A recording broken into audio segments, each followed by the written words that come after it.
I hate to be Stalinist about this and give you just 6 minutes to give a response. Honorable. Thank you very much, Brother Andrew. I've listened keenly with pain to all the speakers, and I'll endeavor to fit within the time allocated to me.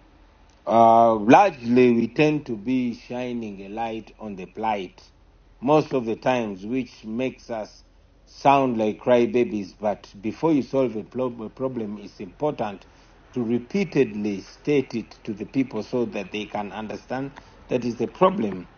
I'm glad that everybody understands the problem, and now they're tired of speaking about the problem. They want a way forward.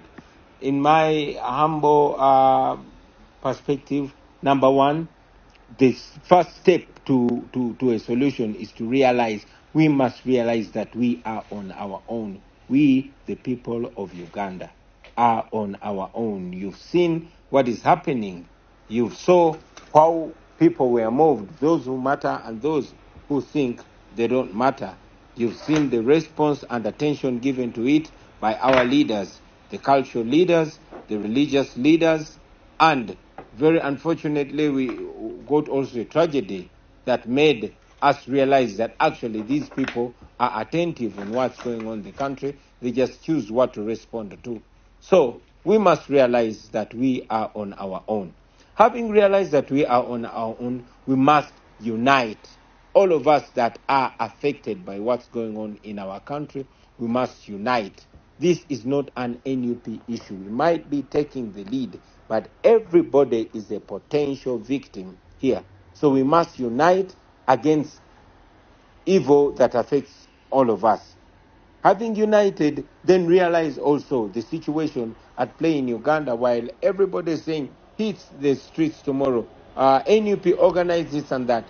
We must understand that unlike Kenya or Europe, unlike Europe or even Kenya here, where people have the little liberty to go to the street, our people are still healing from the disastrous memory of the 18th and 19th of November 2020, where the Museveni military unleashed terror on the people of Uganda and killed many. So people want to come out, but also are cautious in many ways. So my call is constant. Rise up and take action in your possible way, in your ability. Act in your numerous abilities. Those that can go to the streets, please do that as soon as now. Others that can protest in various ways, please go ahead right now. You saw that we were supposed to, yesterday we were supposed to address a press, but the SFC surrounded our headquarters, blocking us from even addressing a press conference or even gathering. As we speak right now, you see that we had to be hosted by NUP diaspora because our internet is constantly being messed with. That is where we are. However, we must fight back in any possible way. Brothers and sisters, you don't need permission to fight back against evil. I hate to hear people ask me to give an order. You don't need my order. I'm your fellow victim.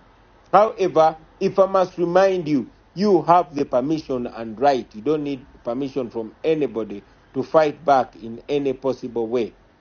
I must tell you, my brothers and my sisters, it is different ways that are going to do. Of course, I constantly say we do it non-violently, at least for us. Yes, Museveni and his friends picked guns.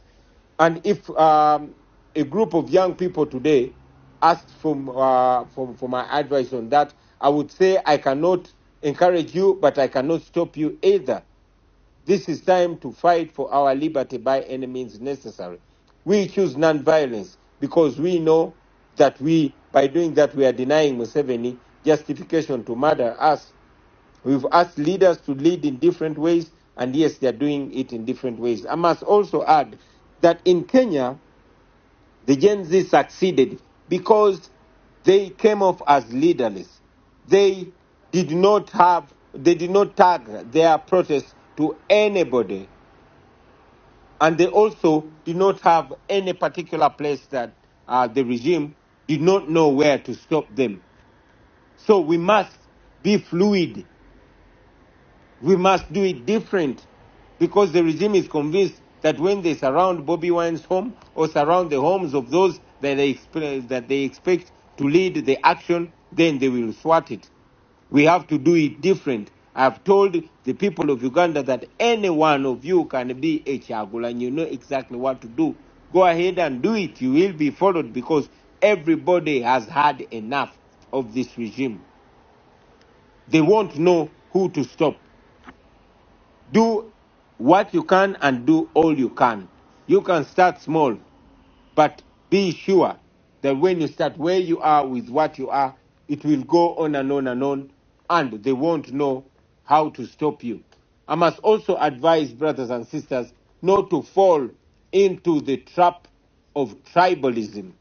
Museveni and his regime have survived by dividing us along tribal lines, whereby if you are convinced that Museveni is looking out for your own tribe, then you're going to be blind to the impunity. You're going to be blind to the corruption until it kills you. So don't fall in the trap of corruption. I know many people are banning, especially those that are not Banyankole. But I want you, my brothers and sisters, to know that this is not Banyankole versus the rest of Uganda. This is the Museveni family against the rest of Ugandans. He is trying to put the good people of Ankole into harm's way by posing as if he is torturing on their behalf, as if he's killing on their behalf, as if he's stealing on their behalf. And we must resist that. We must resist that, because unity is a weapon that he wants to snatch out of our hands. I want in the same breath to call upon my Banyankole brothers and sisters to disassociate themselves with this evil that Museveni's son is using to misrepresent you. Please disassociate with that tribalism, because that's not who you are. I want to call upon the elders, the leaders, religious and traditional leaders, to raise their voice in such a sensitive time. And I don't know, I know we have brothers and sisters that are online here. I don't know, Andrew, if you will allow me to brief this in Luganda, just for our local people.